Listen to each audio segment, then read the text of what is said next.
Hi everyone. We are going to read Genesis 33 and Matthew 25 while Guster listens and Henry drinks his water.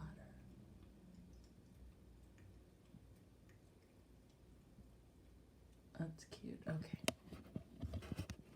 Good boy. You ready to hear the Bible? Okay. Genesis 33. Looking up, Jacob saw Esau coming, accompanied by 400 men.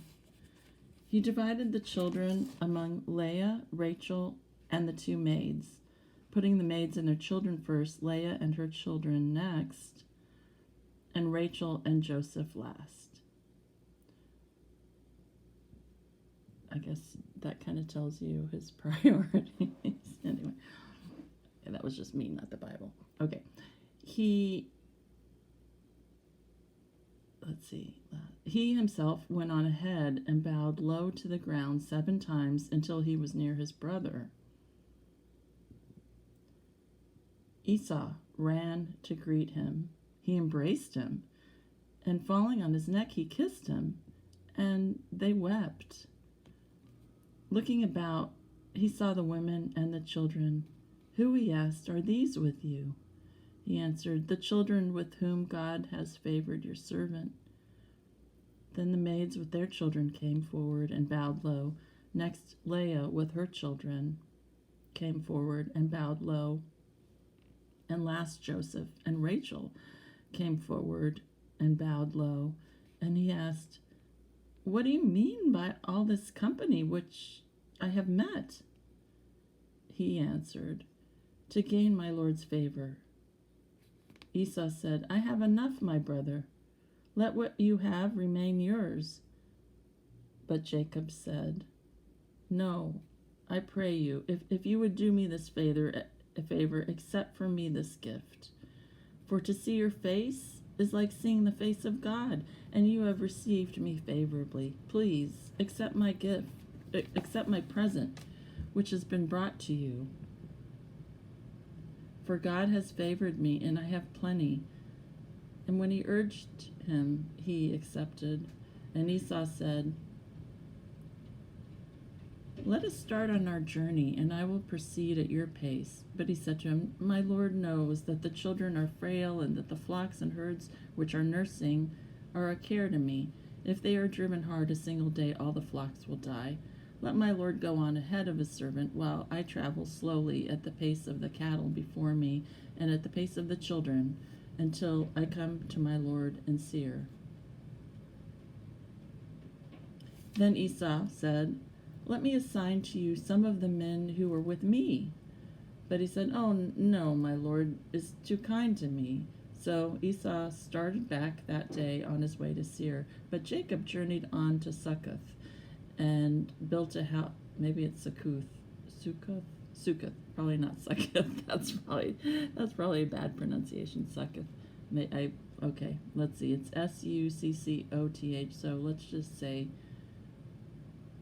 take 2. Let me start verse 17 over again. But Jacob journeyed on to Succoth and built a house for himself and made stalls for his cattle. That is why the place was called Succoth. I know I'm mispronouncing that. Oh well. Verse 18, Jacob arrived safe in the city of Shechem, which is in the land of Canaan, having come thus from Padan Aram, and he encamped before the city. The parcel of land where he pitched his tent he purchased from the children of Hamor, Shechem's father, for 100 kistabs. He set up an altar there and called it El Elohi Yisrael. And that's the end of Genesis 33. So many, names and words. It's really another language. But interesting how the brothers were, reconciled, and Jacob, really made an effort to kind of show that he wants to honor his brother. Okay, so let's now go to switch this here. Genesis.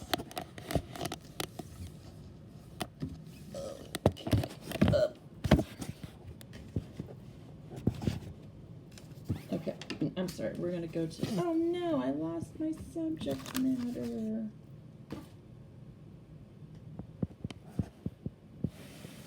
He's over here.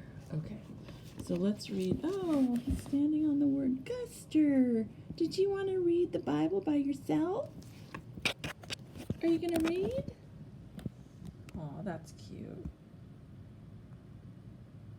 He likes the Bible. Gussie? Are you going to read? But it's upside down. Do you want to turn it around and try and read? You standing on the word? Good boy. Okay.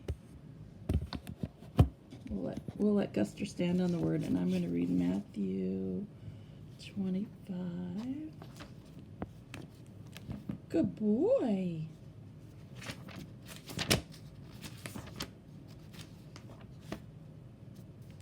He's interested. You're interested. Are you learning? Okay. So Matthew 25. At that time, the kingdom of heaven will be like 10 virgins who took their lamps and went out to meet the bridegroom. 5 of them were foolish, and 5 were wise. The foolish ones took their lamps and did not take any oil with them. The wise ones, however, took oil in jars along with their lamps. The bridegroom was a long time in coming, and they all became drowsy and fell asleep. At midnight, the cry rang out, "Here's the bridegroom! Come out to meet him!" Then all the virgins woke up and trimmed their lamps. The foolish ones said to the wise, "Give us some of your oil, our lamps are going out." "No," they replied, "there may not be enough for both us and you. Instead, go to those who sell oil and buy some for yourselves." But while they were on their way to buy the oil, the bridegroom arrived. The virgins who were ready went in with him to the wedding banquet, and the door was shut. Later the others also came. "Lord, Lord," they said, "open the door for us." But he replied, "Truly I tell you, I don't know you. Therefore, keep watch, because you do not know the day or the hour." Again, it will be like a man going on a journey who called his servants and entrusted his wealth to them. To one he gave 5 bags of gold, to another 2 bags, and to another 1 bag, each according to his ability. Oh, sorry.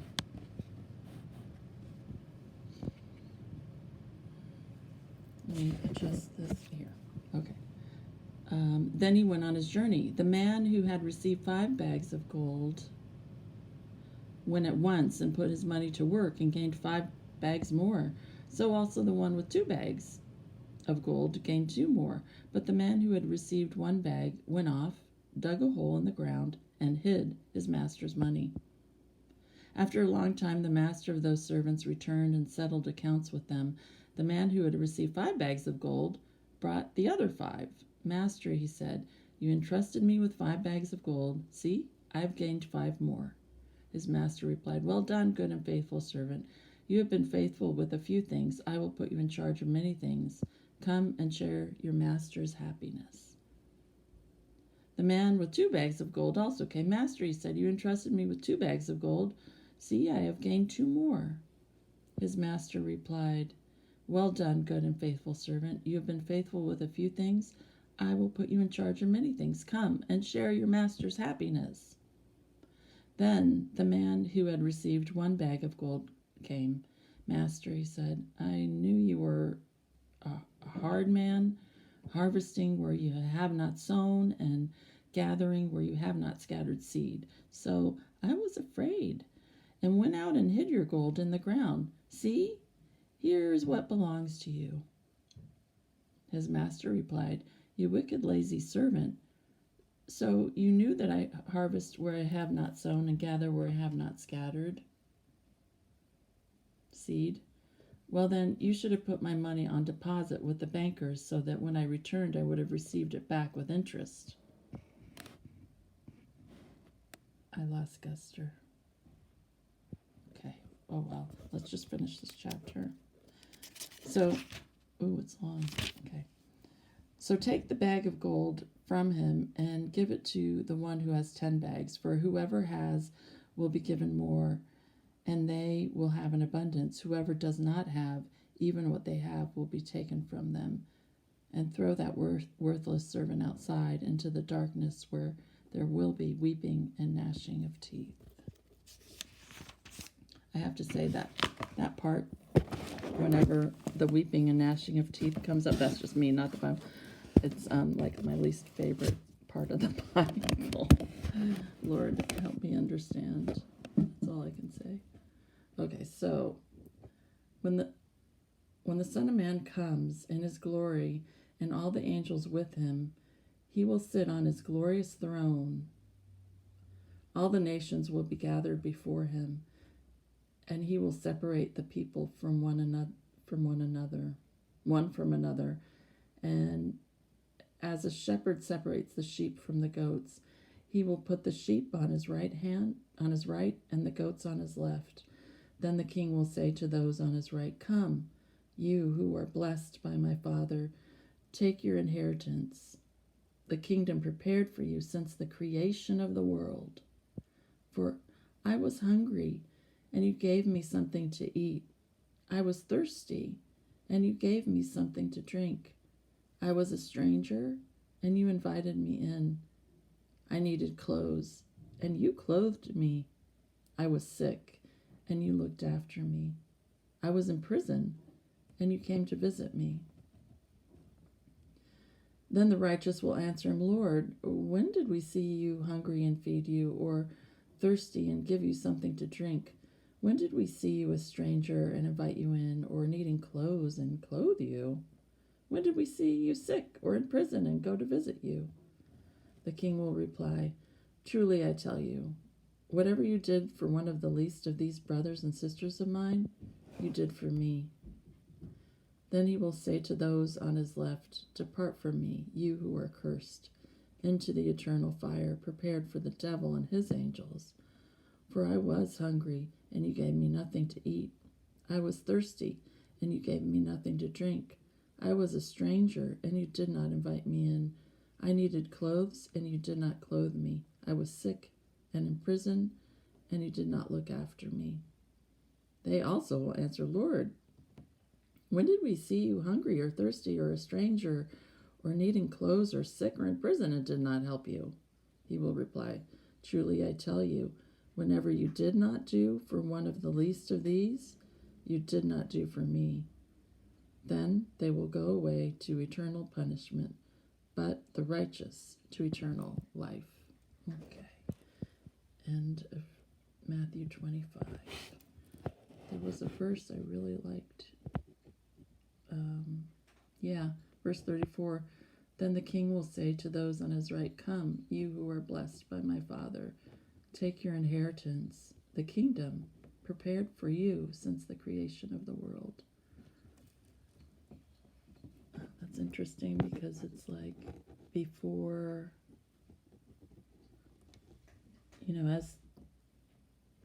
since time immemorial, like, at the creation of the world, the kingdom was prepared for these people who were his. I think that's very comforting. But also, I love this. I love chapter 24 and chapter 25 a lot because I love thinking about the return of Christ and, our blessed hope. But I do admit, it's hard with which I've always struggled with ever since I became a Christian many, many moons ago. The idea of hell and eternal punishment has always been so hard for me. And when I became a believer, my prayer, I was like, "Lord, I understand what you're showing me through your Holy Spirit, and asked Jesus in, but I said I didn't understand hell, and just trusted that he would let me know what I needed to know about that. But it's still, I mean, I think I understand it cognitively, but emotionally it's very difficult. But I trust that God will continue to reveal truth, and I really believe in the Bible because it's prophetic, as we'll see, I hope, as we journey through the Bible, just how prophetic it is, which I would say, I think it's been said a third of it is prophetic, prophecies that have come true. And I really see that, and to me that it just speaks of the veracity of the Bible, that we can trust it. And hopefully we'll go through some of these prophecies in the Bible that have come true and are still yet to be, are still yet to come true.